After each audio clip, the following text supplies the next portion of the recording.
It all started with a very simple idea. Tell the stories of how successful middle market CEOs made it to the corner office. I'm Brant Handley, founder and managing director of Resource Options International, or ROI. We're the USA's premier executive search firm focused exclusively on empowering middle market companies to attract, hire, and retain A players while transforming top executives' careers and lives. ROI's Into the Corner office is dedicated to discovering how middle market CEOs advance their career, and we're making these remarkable and sometimes quite unbelievable stories available to you for the very first time. Listen and learn about the challenges they've overcome, the interesting people they've met along the way, and the lessons learned that steered these executives' unique journey into a middle market corner office of their own. I know you enjoy these CEO stories as much as I've enjoyed recording them, so thank you for listening today. And if you like what you've heard, rate us on iTunes or wherever you get your podcasts. I'm looking forward to you joining me on the next great middle market CEO adventure into the corner office.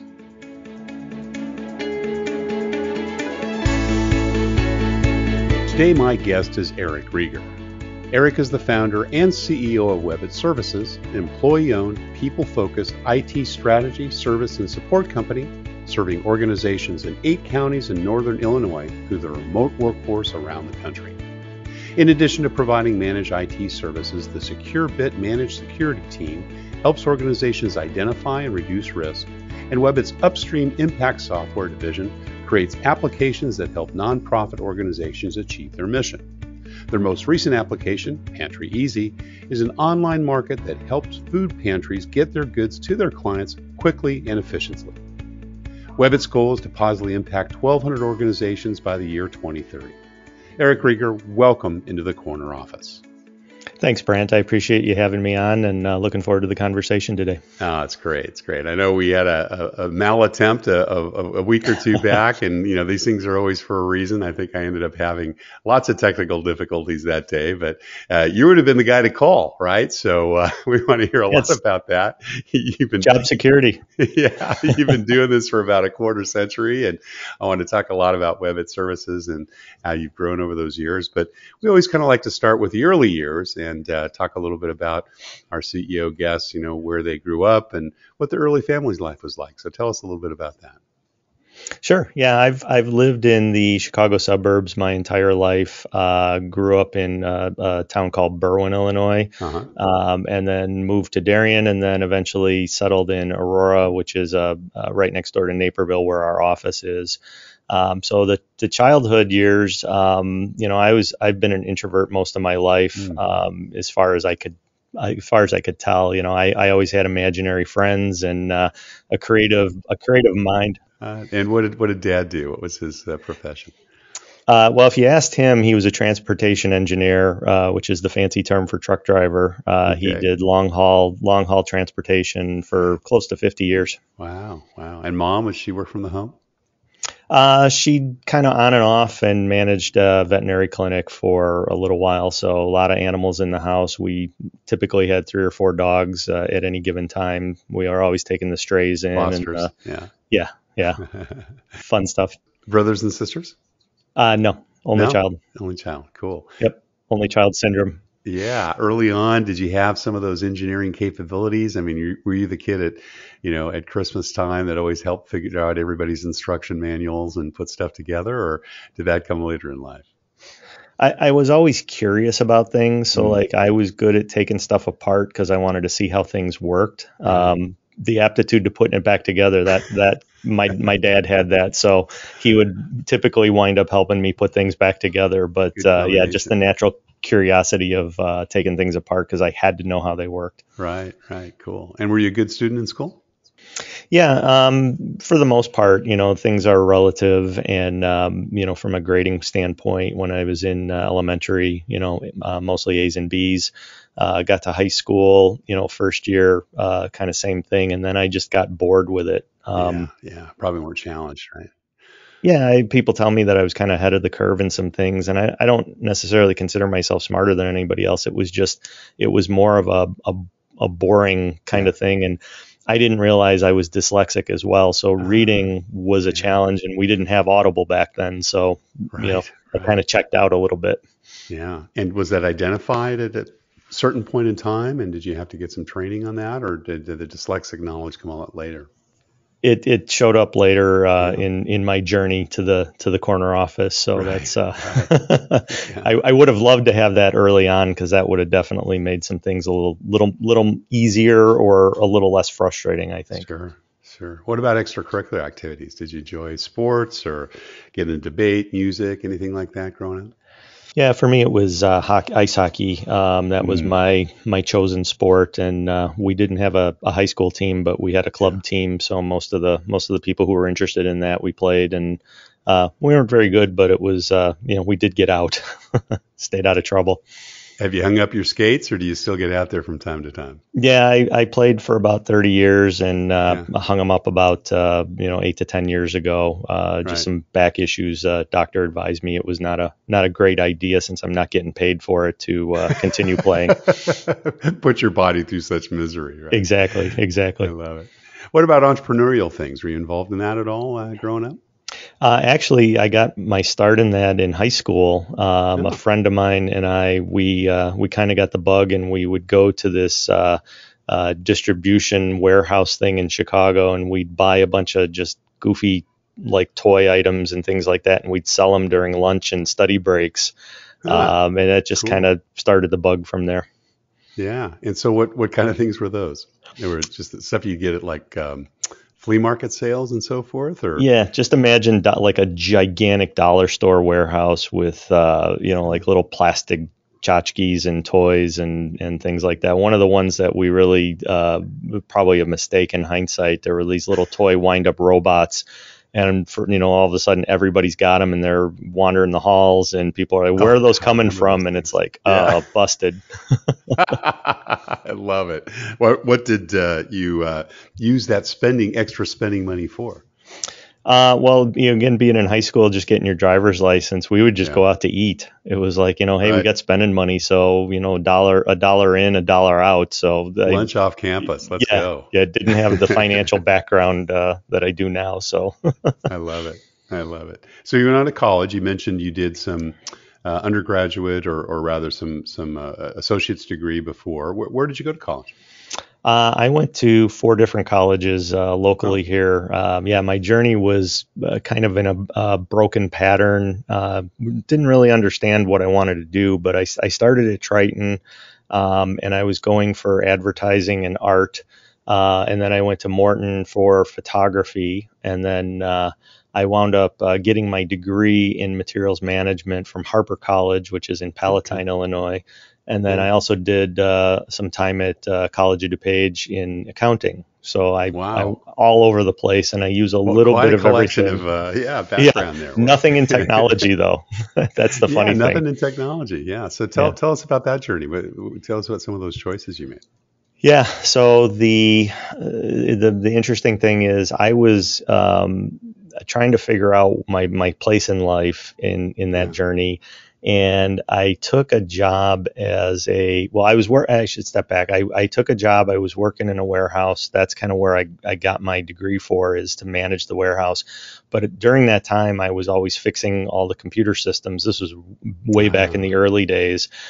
So I had a knack. I would go buy a book, and, these like 500-page books, and I would just flip to the page trying to find the problem we had, fix it, move on. That place wound up going out of business. And so I took a job. I had been dabbling in websites because this was the early days of the internet. And I got a job at as a programmer at a software company, and I'd never programmed before. So I showed up on the first day and said, okay, now teach me. And the guy who owned the place was like, what do you mean teach you? And I'm like, well, I don't really know how to do this, but I'm a quick study. I promise I'll learn stuff you just would never get away with today. But is by Friday that first week, I was actually writing code and just kind of had an aptitude for that stuff. So not exactly the way I would recommend starting your career in tech, but it worked for me. Yeah, that's awesome. And that was still during the college years, or was that after you graduated? That was after college. Yeah, yeah. So did you move into any kind of management positions early on at all, or were you kind of more of an individual contributor in those early days? Well, it's interesting because when I got hired there as a programmer, I quickly wound up getting the title of network administrator as well because again, stuff was breaking. I was buying books and then I would fix stuff. So I showed initiative. That was one of the things that helped Yeah. me kind of advance. And then by the time I left there, I think I was like third or fourth in charge of the business. I was director of operations. So just, again, taking that initiative and, not waiting to be told and seeing a problem and going out and fixing it, even if it wasn't in my purview. That just kind of got attention of people. And I just wound up working my way up in the company. And I wound up leaving there because I didn't like the culture or the way we treated people or employees or anything like that. So that was kind of what jettisoned me into the entrepreneurial world. Right. And did you manage people in that operation, in that director of operations role? I did eventually. It got to be where managing the infrastructure was too much, and they said go out and hire somebody. And it's funny because the first person that I wound up hiring for that company eventually wound up being the first employee at my company when I left. He was working for a parts supplier. And I just happened to go in there right after they had told me I could hire somebody. And he just looked at me, he says, "You got to get me out of here." And I'm like, "Hey, they just told me I could hire somebody. You want to come work for me?" And he's like, "Okay." And that was it. That was the job interview, no salary discussion, no qualifications. But you'd known him for a while. You'd been buying parts from him, I presume. Yeah, so I knew he had aptitude and we got along, and it was just one of those things where, again, you wouldn't write this in a manual of how to do things, but it's just kind of funny how the universe works sometimes. Yeah, cool. And then he came with you when you started WEBIT Services. So tell us a little bit about that. What was the impetus around starting your own business about 25, 26 years ago now, right? Yeah, so I was just frustrated with, kind of my place in life, and I was getting a lot more work and a lot more hours and a lot more titles, but not a lot of compensation for it. Yeah. And I'm not money overworked driven. and underloved. Yeah, exactly. Yeah. And I'm not really one of these people who's like money driven, like I got to be a billionaire, but at the same time, I know my worth, and if I'm contributing and helping drive something, I should be compensated for it, and everybody should. So I just I had a conversation with my father, and he was probably one of the worst business people ever. He didn't he big heart, but just not really wired to run a business. Right. And I was talking to him one day as I was just frustrated, and he's like, "Well, you have a credit card. Why don't you start your own business?" Again, not advice for your audience. That's maybe not something you want to tell your kid either. Exactly. But I believed enough in him, and he believed enough in me. And I just woke up one day, went to the office and gave my 2 weeks notice, no business plan, no nothing. And that was pretty much the leap. Yeah, great. Well, tell us, what was the first customer you had? Did you bring somebody from your previous work, or did you advertise, or how did you get the whole thing started? Or even decide what you wanted to do in that matter? Well, I knew it was going to be in technology. I didn't realize it was going to be in IT services, but there were a couple. You kind of get a label as a computer guy, at least back in those days you did. Right. So I had a couple friends that were on the hockey team at the time, and both of them were in healthcare, and they had been having me kind of do some repair stuff on the side, and I was just charging them like a flat fee every month to do it. So, right. Kind of technically they were. But then when I left the software company, there was some stuff that I had written that the old company was not going to support. So that company called up, and they wound up being a client for a good 20 years. Wow. I wound up, supporting that, and then eventually doing some other network management and maintenance stuff for them as well. And they were in California, which was kind of crazy. Yeah. And was it kind of network administration stuff, or did you do infrastructure support as well? What were those early projects? Yeah, we were augmenting the staff they had. So since they had kind of a relationship already with me from the software company days, we kind of knew how to work with each other, and where they were lacking in some skill areas, we were able to augment that. And then that relationship just kind of grew. And it was funny because over those 20 years, I think they had like 3 different regime changes. So there was a point in time where we were working with people that we had never met in the flesh, didn't know anything about. Wow. And then eventually towards the end of the relationship, we were flying out there from Chicago to San Jose a couple times a month when they were having some difficulties. So, but all in all, 20 years. You were doing remote work before it was even popular. Before it was really even possible. That was the fun thing, like with dial-up connections and things like that. Right. Definitely a lot more challenging then than it is now. Yeah, cool. And how many employees today, and what's your span of operations? Yeah, we're just under 40. We have 3 divisions now. So we have the managed IT services, managed IT security, and then our software development division, Upstream Impact. They work primarily in the nonprofit space. And we just launched our first full-blown application in first quarter of this year called Pantry Easy. And it's a online market for nonprofit food pantries. Oh, cool. And did the guy that you brought from the parts distributors, is he still with you today? No, he left about 3 years ago, but we're still really good friends, and we're actually running a half marathon together in October. So, nice. Relationships tend to stick if they're done for the right reasons, if you connect with people for those reasons. How has your leadership style changed, if at all, over the last 25 years? Oh, it didn't exist at the beginning. I was pretty much an emotional. You learned as you went, right? Yeah, I'm an emotional hothead, so it's evolved quite a bit over time. Definitely mellowed a lot. I wear my heart on my sleeve, so that's not really a good leadership style. People will follow you if they believe in the mission, but you can't beat them down all the time. So I had to learn a lot about, first loving myself before I could love others. So there was a whole journey I had to go through to evolve as a person first, and then as a leader. Yeah, cool. And how did you kind of accomplish that journey? Did you have some help? Did you work with outside consultants? Was it kind of more introspective, meditative? How did you come about those conclusions? Coaching definitely is something I strongly recommend for anybody in a leadership position. I was fortunate enough to get connected with a coach out of Philadelphia. His name is Doug Diamond, and he became a very close personal friend along the journey. He's actually the one who talked me into going into therapy, which was another part of the journey. So there were a lot of bits and pieces, but definitely have had a lot of different coaches over my career. I think we've got like 3 or 4 today in the business right now. So it's something I strongly believe in, because you don't know everything, and it's a constant journey of improvement. Did you guys use assessments at all? Where you did some psychographic analysis of your background to kind of help to get to know yourself?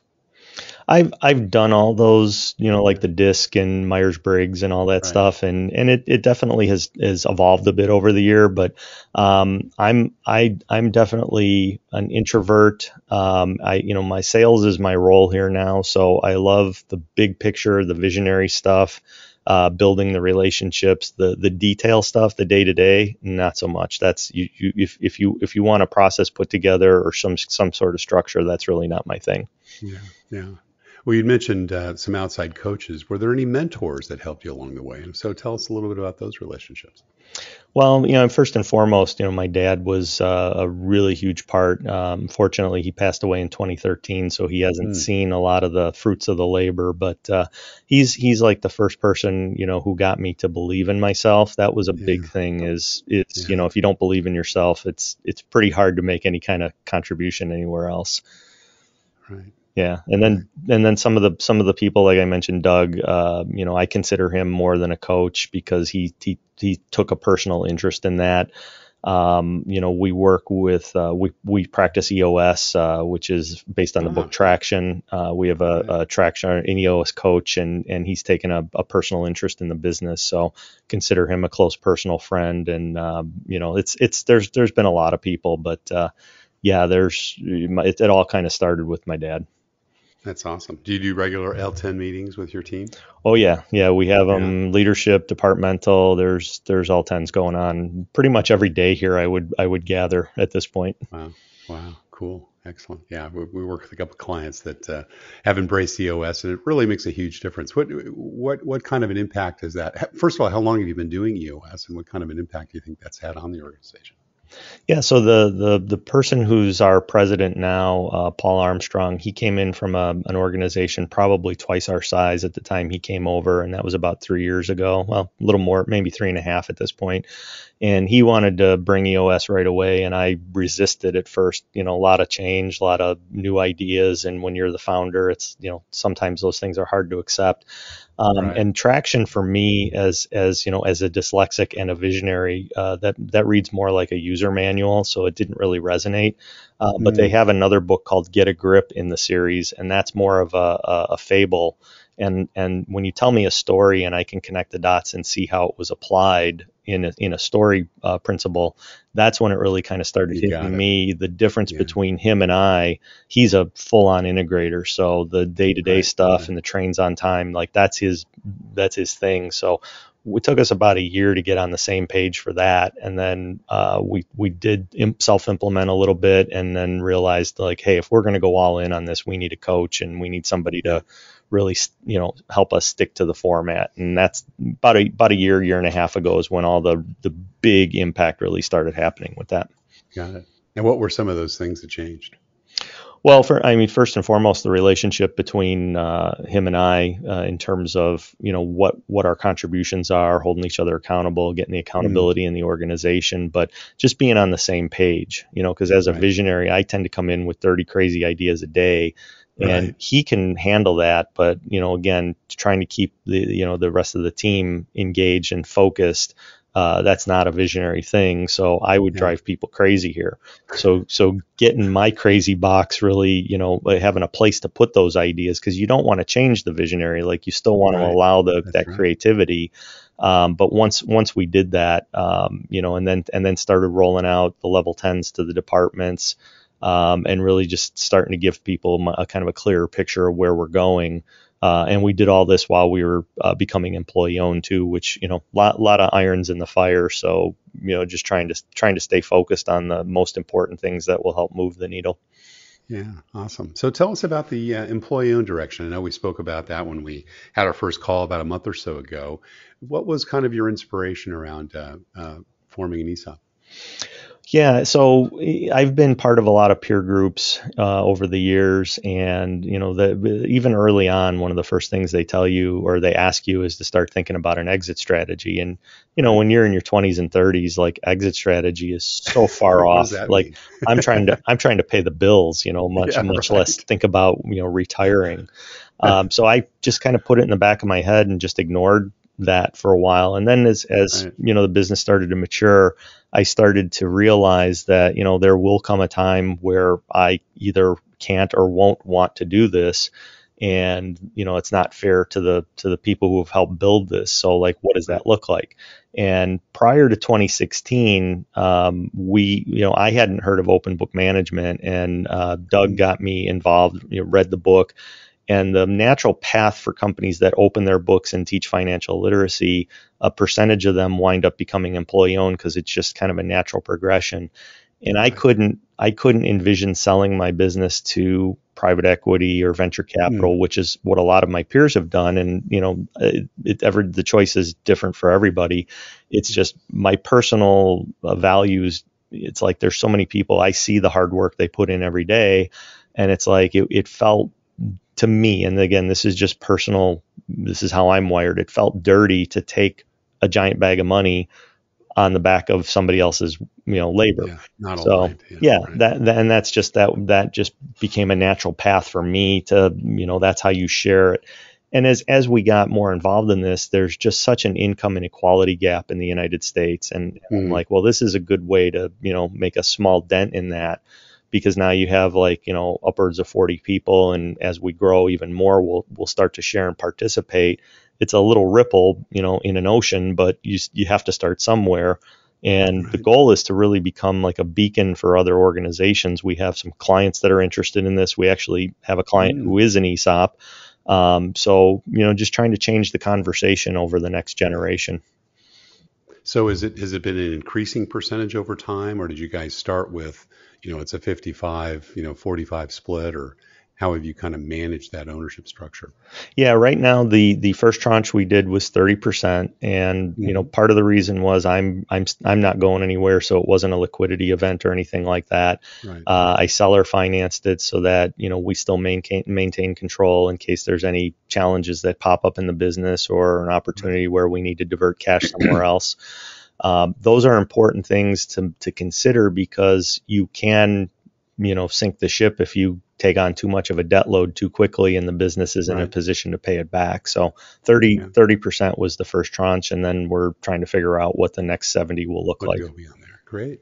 And is it shared across all employees, kind of as a percentage of salary? Is that how you've worked out the ownership, or if you don't mind sharing kind of the formula, because some of our listeners probably don't even know what an ESOP is. So yeah, a lot of it's based on compensation and then tenure. So the longer you're here, pretty much every year, just from a high level, every year you have to get a valuation done on the business. Yeah, and then you do that by an outside consultant, right? Yep, a third party comes in and does the valuation, and then they reevaluate the shares and then issue new shares to employees, again based on tenure and compensation.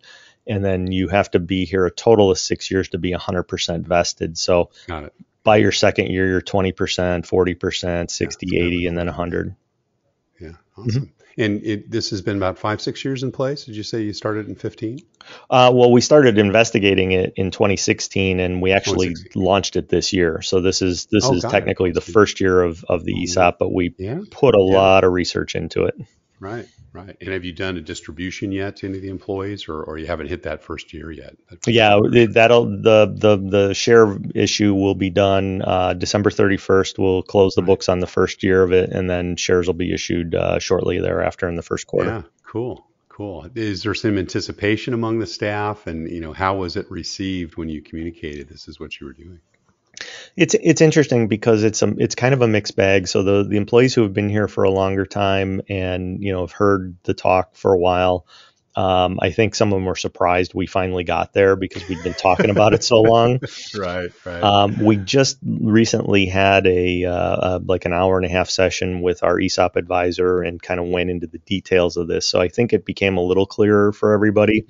Right, but more real. Yeah, just understanding that this is more of a retirement plan and not a get rich quick type thing. That this is you're gonna work for somebody somewhere, and why not get a share of the value you're creating. So it's starting to sink in, I think, but I think there's still going to be a lot of questions, especially next year when that first batch of share statements are issued. People like, wait a minute, this isn't what I thought. Or, wow, this is great. I want to stay on another year. Yeah, exactly. I think I mentioned to you that we work with quite a few different ESOP companies, and it's hit and miss. It really does. It's really important to get it right. But when you do, it's wonderful. It increases retention, loyalty.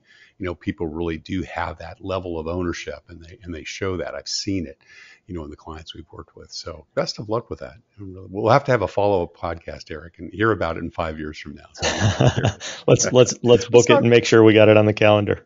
There we go. Exactly. Let's talk about your company culture. Tell us a little bit about how people describe what WEBIT's like in terms of a place to work. Yeah, I mean that's a good segue too, because one of the things, just to kind of put a pin in the ESOP thing, is why we spent so much time on this, because ESOP will not fix a broken culture. That's an important point to just kind of drive home, that if you're trying to do this to change the culture, it's not going to have that effect. So we had to go through kind of a metamorphosis on the culture to get it where it is today. And there's definitely we have a very defined set of values that we live by. We actually fired our 5th largest client this year for violating our values, and it was it's a significant revenue loss, but it sets the message in terms of like, these aren't just flowery statements on a wall somewhere. We live and die by these, and we make hiring and firing decisions both on clients and employees. So that set a tone for everybody, I think, but we're still, like a lot of companies, I think we're challenged with the post-pandemic or whatever we're in now, the hybrid Endemic, workforce. Yeah. Whatever it's called today. The fact that we're not together as much as we used to be, it definitely changed some things. And we just had a in-person barbecue this week, and you could tell everybody's like, wow, we should do more of these because, we're not seeing each other as much. Yeah, cool. And what do you think keeps people at the company? Well, I mean, this is just a biased opinion, so you'd have to ask them. But we do survey quite a bit, and we just got done on a listening tour. One of the things I was surprised at, and again, I'm not in the day to day as much because I'm on the sales side more now. But everybody was saying how communication has actually improved over the last couple of years. And I would have thought the opposite. Yeah, during the pandemic. That's interesting. Yeah, but because of being a technology company and being able to use things like Teams and Zoom and video and things like that, people finding they're getting more work done and actually having time to spend with family because they don't have to commute as much. So, there's definitely been some benefits to that. But I think there's that and the way we treat people. The fact that we do offer the ownership, we have company paid health insurance from day one, 100%. So we try to give them the things that they're asking for, but we also do a lot of asking and listening just to make sure we're not following along with what every other company does, and it has no meaning to the actual people who are on the front lines. Yeah, cool. What do you look for when you're making bets on the people you invest in and hire, Eric? Well, outside of the core values, like we really want to make sure they understand that, if you don't align with these, please don't come here because you won't survive in the culture. Coachability is a big thing. Nobody knows everything, and no matter how smart you are, if you come in and you're not coachable, if you're not willing to be part of a team, understand that you may have great ideas, they might not all get adopted because of how we structure things. Those are the things we really look for. How much of an avid reader are you? How much do you go out and seek information? You have to be a lifelong learner in technology. I mean, just in the time we're having this conversation, I'm sure there's like 3 or 4 new things that they all have to learn because technology has evolved so much. That's right. Yeah. So those are kind of the high points of what we look for. Cool. Do you have a favorite interview question you like to ask people? They don't let me in the interviews anymore. So come on, you have to get involved with 1 or 2. What's a direct report? Our hiring success has gone way up since I tend to believe everybody and I tend to trust everybody out of the gate. So that's kind of my downfall. But I like to know, especially if we're interviewing technical people, I want to know how they got started in tech. Like, what was that flashpoint? And most of the nerds, and people take that as a term of endearment around here, they're curious, just like I was, ripping stuff apart, picked up a programming book and just started learning how to program. They're curious by nature. So asking the question of how you got into tech, like what drove you into this crazy world we live in, that's typically my favorite question. Yeah, cool. Well, we're just about out of time, but we always have one last question. We always ask our CEO guest, Eric, and that's what kind of career and life advice would you give someone that maybe is, thinking about founding their own enterprise or maybe climbing the stairs of the ladder to corner office of their own? Sure. Well, there's one thing that I wish I had read the book earlier, but there's a book by Patrick Lencioni called The Motive, and it really tipped my understanding of what it means to be the leader of a company, because a lot of the peer groups I had been in, they're trying to drive you to build this organization that then caters to you and your life gets easier and you're basically sitting back on a beach letting other people do work. But if you're seriously trying to build something that has value and makes a difference in the world, your job's going to get harder the bigger you grow and the higher up the food chain you go. So that grab that book if you're thinking about a career or trying to get that corner office, the CEO job.